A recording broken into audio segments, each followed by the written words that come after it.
Fala pessoal, nesse vídeo aqui eu queria responder uma pergunta muito curiosa para você, que é por que será que os cães eles ficam correndo atrás do próprio rabo, né?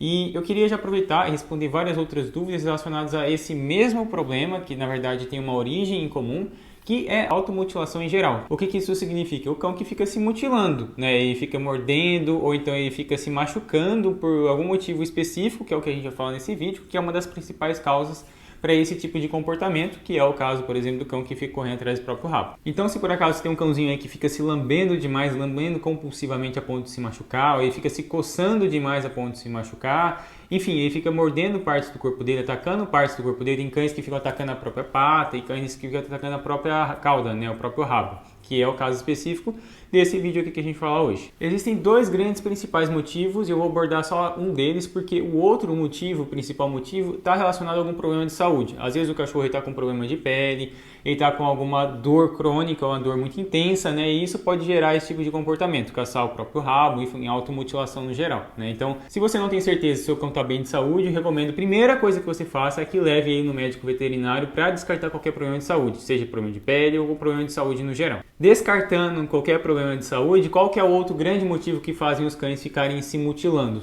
Basicamente é o tédio, né? E o tédio não é assim, o cachorro está à toa hoje, não tem nada que fazer e eu vou, sei lá, comer o meu próprio rabo. Não, é um tédio que ele vem se repetindo por muitos e muitos e muitos dias, e semanas, meses, ao longo de anos, né? Que é o que a gente começa a falar que o cão está começando a entrar num quadro de estresse crônico, né? E todo mundo passa por estresse, né? Isso é normal na vida de qualquer animal, inclusive dos cães.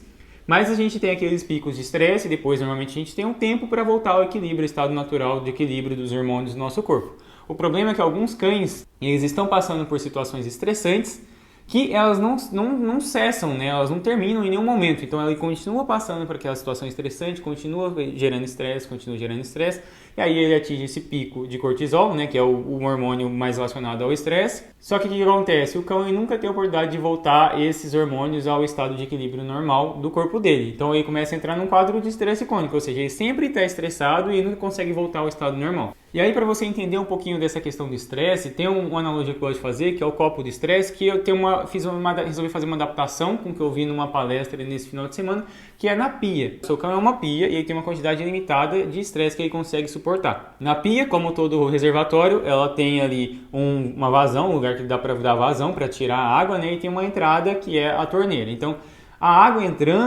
saindo da torneira e entrando na pia, enchendo a pia, são as situações estressantes na vida do seu cão. E o ralo da pia é a forma que ele tem de drenar esse estresse e tirar esse estresse da vida dele. Então, na torneira, que é o que coloca o estresse na vida desse cão, a gente tem vários motivos.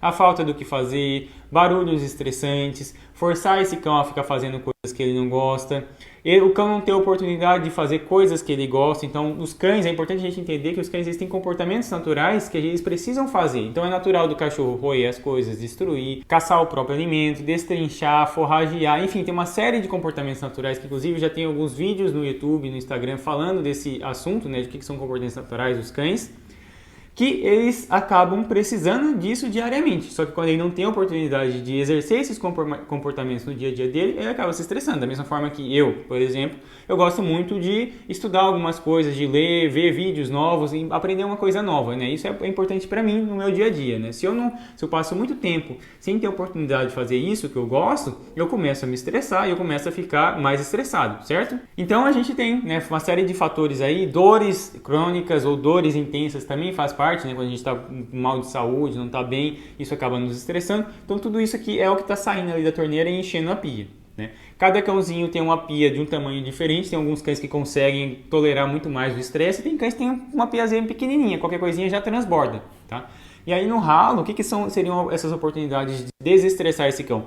Justamente o cão fazer atividades que ele gosta, atividades prazerosas e coisas que são mais relaxantes. Então o cão tem a oportunidade de descansar adequadamente, ter um local de segurança que ele se sente seguro, poder fazer as coisas que ele gosta, enfim, tudo isso. Então tá estressando, entrando no estresse na vida dele, só que ao mesmo tempo tá saindo. E aí Se entra a mesma quantidade que sai, essa pia nunca vai encher. Quando começa a acontecer um problema? Quando começa a entrar mais água do que está saindo água, que é quando a gente tem o quê? É quando essa água transborda da pia. E esse momento específico que a água está transbordando da pia é justamente esses comportamentos anormais, que a gente fala que são comportamentos deslocados. São coisas que o cão ele faz que não tem muito sentido do ponto de vista evolutivo dele, ou seja, o cachorro está fazendo uma coisa que aquilo ali vai contra o instinto de sobrevivência dele, vai contra a própria vida dele, que é o fato, por exemplo, do cão ficar se mutilando, né? Aquele cão que fica atacando o próprio rabo, isso não é natural do cachorro, né? É um comportamento deslocado, ou seja, ele está em desequilíbrio, tá? Então todos esses comportamentos que são em excesso, que não fazem muito sentido para a vida do cão,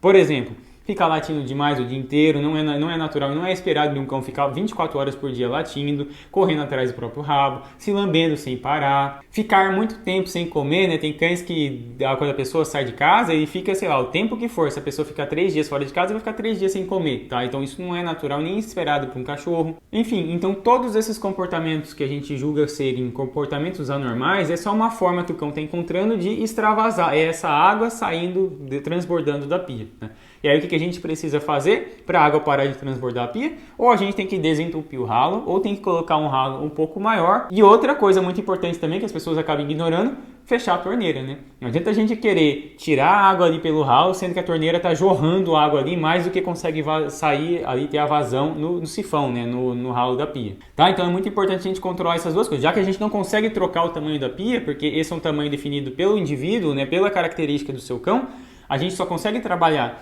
diminuindo o fluxo da vazão de água da pia, da torneira, que sai da torneira, né? Então vamos fechar um pouquinho a torneira. É impossível a gente fechar totalmente a torneira, porque seria uma vida sem estresse na vida do cão. Isso é impossível, mas a gente pode reduzir, né? Dar uma fechadinha na torneira e a gente pode trabalhar aqui na saída, né? No ralo da pia também. A gente pode trocar, colocar um sifão menor, ou às vezes, muitas vezes, esse sifão está entupido. Quando o sifão está entupido, o que isso significa? Que você não está conseguindo encontrar atividades para o seu cão dar vazão a todos esses comportamentos que ele precisa, né? Desses comportamentos que são coisas prazerosas e tudo aquilo que a gente já falou antes nesse vídeo. Então é isso, espero que com essa analogia tenha ficado um pouquinho mais claro aí para você do porquê que os cães ficam fazendo esses comportamentos anormais e a gente se vê no próximo vídeo.